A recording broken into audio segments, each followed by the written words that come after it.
मैं उमेश मौर्य आप सभी का इस चैनल पर स्वागत करता हूं। आज हम लोग गणित के एक बहुत ही छोटे से टॉपिक लेकिन बहुत ही इम्पोर्टेंट टॉपिक के बारे में पढ़ेंगे। जैसा कि हम जानते हैं, अगर गणित के बहुत छोटे से टॉपिक की बात करें, एक करड़ी बहुत ही छोटी टॉपिक है लेकिन बहुत ही इम्पोर्टेंट है। इसका इम्पोर्टेंस इतना है कि लगभग आपके 80% सवालों में इसका यूज हो जाता है, तो इसको पढ़ना बहुत ही इम्पोर्टेंट है। तो आज हम लोग पढ़ेंगे करड़ी और करड़ीगत संख्या। करड़ी और करड़ीगत संख्या, करड़ी क्या होता है और करड़ीगत संख्या क्या होती है, ठीक है। तो जैसा कि हम जानते हैं, यह जो निशान होता है ये क्या है आपकी, यह निशान आपका करड़ी का निशान है। किसका निशान है? करड़ी का निशान है। और इसमें जब हम कुछ लिख देते हैं, जैसे करड़ी में 50 लिख दिए, तो यह क्या हो गया आपका करड़ीगत संख्या हो गई। क्या हो गई? करड़ीगत संख्या हो गई, ठीक है। अभी हम करड़ी का मूल या करड़ी का घात भी हम लोग पढ़ेंगे। जैसे आप लोग देखते होंगे, करड़ी का जो घात होता है यहाँ पर लिखा होता है, 2 लिखा है तो क्या होगा? वर्गमूल, ठीक है। या ऐसे भी लिख दिया, केवल यह लिख दिया, केवल यह लिख दिया, या यह लिख दिया, तो क्या माना जाएगा? वर्गमूल, ठीक है। यह लिख दिया गया तब क्या माना जाएगा? घनमूल, ठीक है। अगर यह लिख दिया गया तो ठीक है। तो यहां पर अगर हम यन लिखते हैं, ठीक है, मतलब कितना भी संख्या, तो क्या हो जाएगा? यन मूल हो जाता है। क्या हो जाता है? यन मूल। अगर 4 लिख दिया 4 मूल, 5 लिख दिया 5 मूल। तो इस तरह से जो है आप अलग अलग लिख सकते हैं। अगर हम वर्गमूल की बात करें, ठीक है, अगर यहाँ पर x लिखा है, ठीक है, तो x का जो घात हो जाता है क्या होता है? 1/2 हो जाता है। क्या हो जाता है? 1/2 हो जाता है, जो घात होता है, ठीक है। अगर हम घनमूल की बात करें तो घनमूल का जो घात होता है वो क्या हो जाता है? 1/3 हो जाता है। यनमूल की बात करें तो x के घात क्या हो जाता है? 1/4 हो जाता है, ठीक है।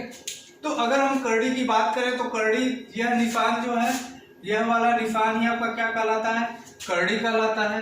करड़ी के अंदर जो संख्या लिखी होती है वो करड़ीगत संख्या होती है, और करड़ी की इस कॉर्नर वाले भाग में जो संख्या लिखी होती है वो करड़ी का मूल या करड़ी का घात कहा जाता है, ठीक है। जो संख्या लिखी होती है वो 2 लिखा होगा वर्गमूल, 3 लिखा होगा घनमूल, यन लिखा होगा तो यनमूल। यन मतलब 3 4 5 6 7 8 जो भी लिखा हो, ठीक है। जो घात लिखा होता है वो संख्या के 1/2 में कन्वर्ट हो जाता है। जैसे अगर हम वर्गमूल की बात करें तो संख्या पर 1/2 का घात हो जाएगा। अगर हम घनमूल की बात करें तो संख्या पर 1/3 घात हो जाएगा। अगर हम यनमूल की बात करें, 4 5 6 की बात करें, तो संख्या पर क्या हो जाएगा? यनमूल हो जाएगा। यन लिखा जाता है, ठीक है। यन का मान 4 5 6 7 कुछ भी हो सकता है, ठीक है। तो इस तरह से चीजें आप इतना आप समझ गए होंगे, ठीक है। यह आपका करड़ी का बहुत ही बेसिक चीज है। करड़ी क्या होती है, करड़ीगत संख्या क्या होती है, ठीक है। इन सबों के बारे में पहले जानना चाहिए, ठीक है। अब हम लोग करड़ी के कुछ नियम जानेंगे। क्या जानेंगे? करड़ी के कुछ नियम जानेंगे, ठीक है।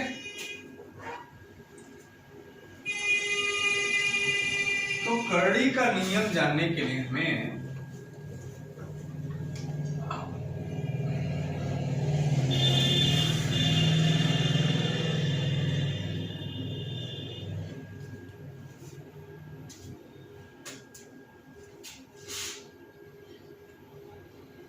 करड़ी के नियम, ठीक है। करड़ी के नियम, तो सबसे पहला नियम हम लोग पढ़े जोड़। जोड़ में क्या करेंगे, ठीक है। तो जोड़ में जो है करड़ी समान घात और समान कर्णीगत संख्या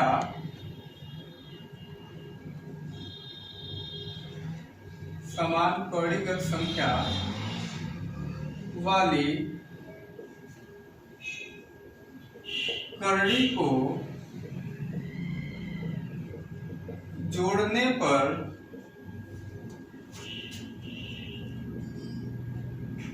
कड़ी से बाहर वाली संख्या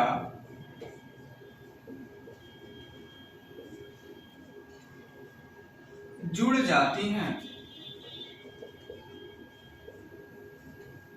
ऐड हो जाती हैं। ठीक है, जैसे फॉर एग्जाम्पल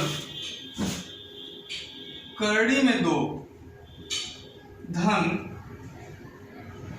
2 करड़ी में 2,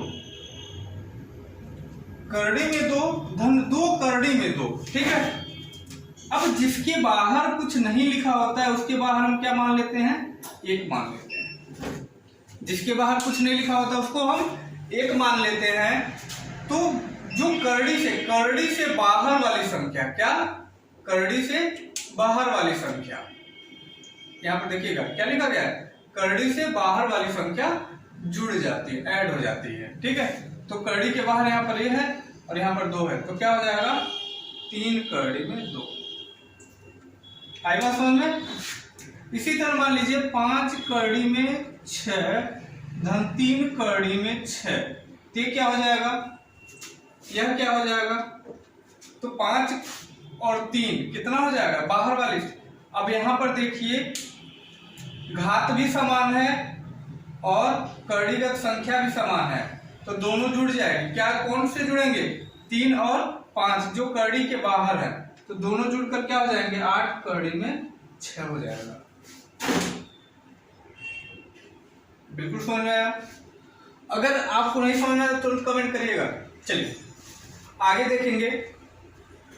अगर हम आगे देखें एक और एग्जांपल लेकर के, 3 घात है और कड़ी में 5 है और बाहर लिख दिया गया 2। ठीक है, धन 3 धन 4 घात है 3 और अंदर लिख दिया गया 5। कड़ीगत संख्या क्या होगी, 5। इसको अगर हम जोड़ा जाए तो क्या मिलेगा, 2 और 4 जो बाहर होगी, 2 और 4 कितना हो गया, 6 बाहर, मूल है 3 और कड़ीगत संख्या है 5, तो 6 बाहर कड़ी में 5, यह आपका आंसर हो जाएगा। ठीक है, आई बात समझ में? अगला नियम हम लोग पढ़े गुणा का। किसका, गुणा का। तो गुणा का नियम पढ़ने से पहले हम लोग ये जान लें कि गुणा करने के लिए क्या करना होता है।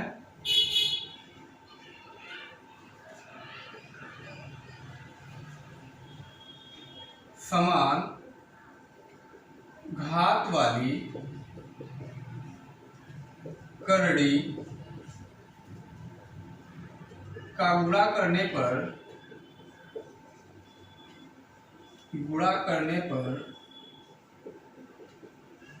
कड़ीगत संख्या और बाहर वाली संख्या